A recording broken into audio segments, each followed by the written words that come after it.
champions. Today is Tuesday, May 12th, 2020. Today we are moving on to chapter 8.2, classifying polygons. And as I said in the beginning of the last video, polygons are any of our normal shapes, anything with sides that connect and enclose in a total area. That's a polygon, a shape.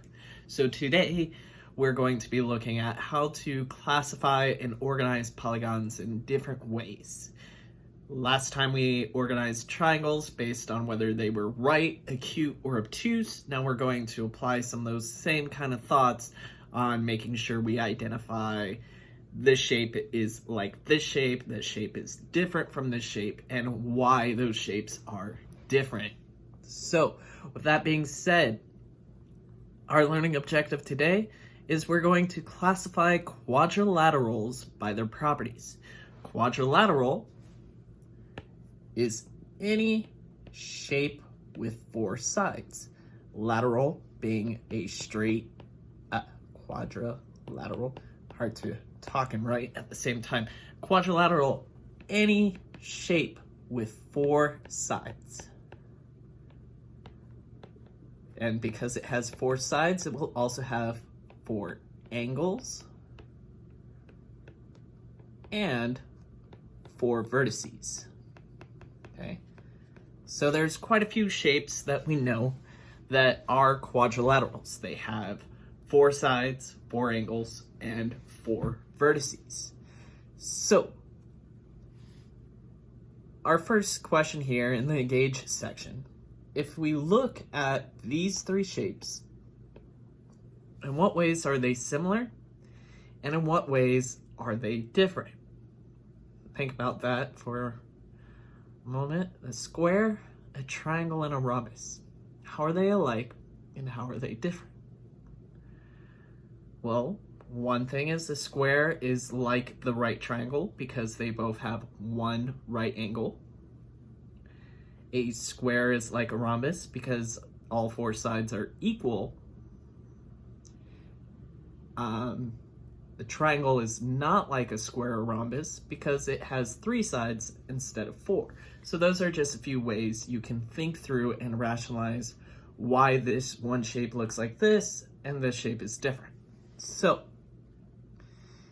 Jonathan and Ika each cut out the following polygons. They have a rectangle, a parallelogram, a trapezoid, a right triangle, and another trapezoid.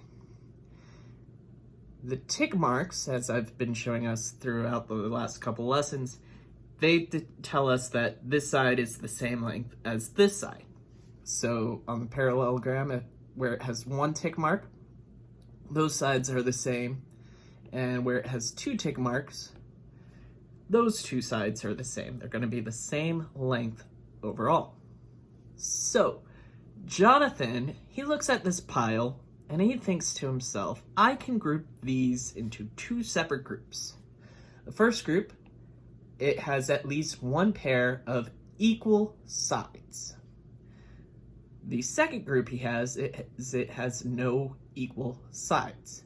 So he put his rectangle, his parallelogram, and this trapezoid in that first category because they had at least one pair of equal sides. They're marked with the tick marks, the sides are the same length. Right triangle and the other trapezoid do not, so he can separate those out into those two even groups. Ika's thinking in a different way, not a wrong way, a different way. And her thinking is, I can sort these out by has at least one pair of perpendicular sides, so coming together at right angles, has at least one right angle, compared to the trapezoid and parallelogram, which have no right angles, so they don't have any perpendicular sides. Both John and Ika are correct. They both can see and separate the shapes using these different definitions. So your task will be, how do you sort shapes out? What qualifiers do we have? So, following those same kind of things, This first page is going to be a practice page, one that you're going to pause for once I'm done explaining. And so you're going to practice classifying these polygons. You're going to sort the polygons into two groups. Write the letter of each polygon in the correct group. So you have two different ways to group. The first one has at least one pair of parallel sides and has no parallel lines. The second grouping is it a quadrilateral? Does it have 4 sides, 4 angles, and 4 vertices? Or is it not a quadrilateral? Does it have less than or more than on that? So I'm going to give you a moment to pause the video, work through this on page 269 in your workbook.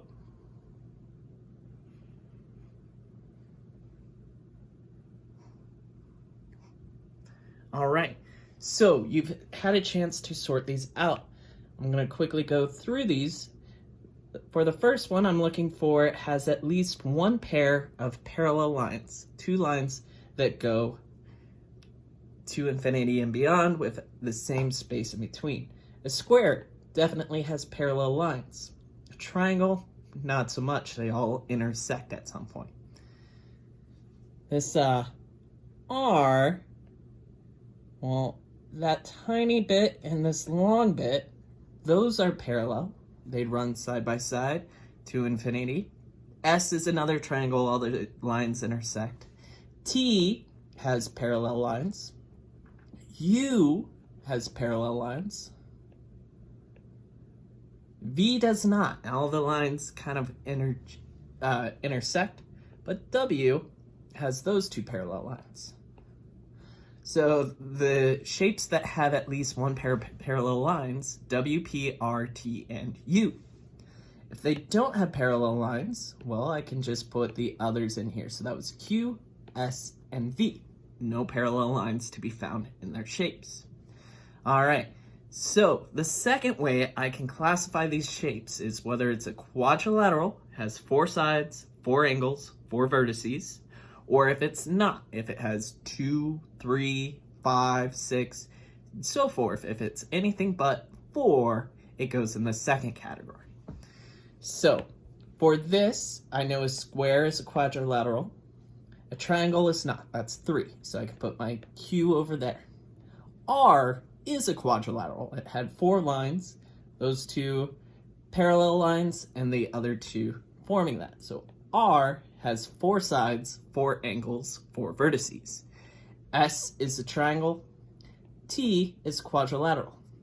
U is a hexagon, has 6 sides, 6 vertices, 6 angles. So that does not belong with the others. V is a pentagon, 5 sides, 5 vertices, 5 angles, does not belong. And W would be a quadrilateral. So multiple ways you can look at your shapes and classify them accordingly. Okay? Moving along now, we have another group of shapes. I apologize.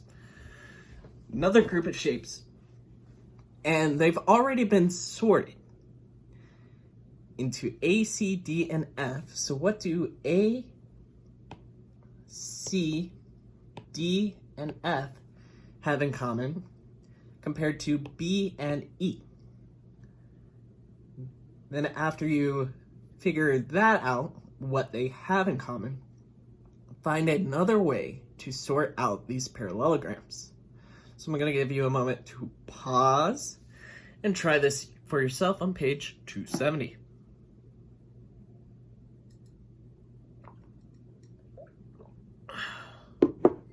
You paused the video, you came back, so thank you. All right, so A, C, D, and F. I marked those with those little red marks. Well, A has parallel lines, right angles. C doesn't have right angles, but it has parallel lines and equal side lines. D has 4 sides, 2 of which are parallel. And F is a lot like A, but all sides are equal. However, I can't use quadrilaterals because B has 4 sides. So what's something in common that A, C, F, and D have that B and E don't? It's not right angles, because E has a right angle. It's not that they're quadrilaterals. I've already ruled that out. So I'm thinking that it has at least one side that is equal, or two sides that are equal. That seems like a good justification. Has one side equal. Okay? So B and E would not have equal sides. Okay, now another way I can sort these out, and it doesn't have to be the same grouping of A, C, D, and F, but just to separate them out so I know one's on one side, one's on the other.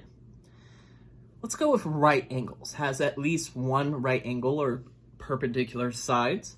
That would give me A, E, and F, with B, C, and D in my other group. So your method could be different. You could have found something that Mr. Chambers didn't see for your own classification, and that's perfectly fine. But I'm going with has one, instead of writing out perpendicular in that tiny space, has one right angle. And I said that was A, E, and F. No right angles gives me B, C, and D. So I'm classifying my shapes based off of what I see and what I can tell based on the picture.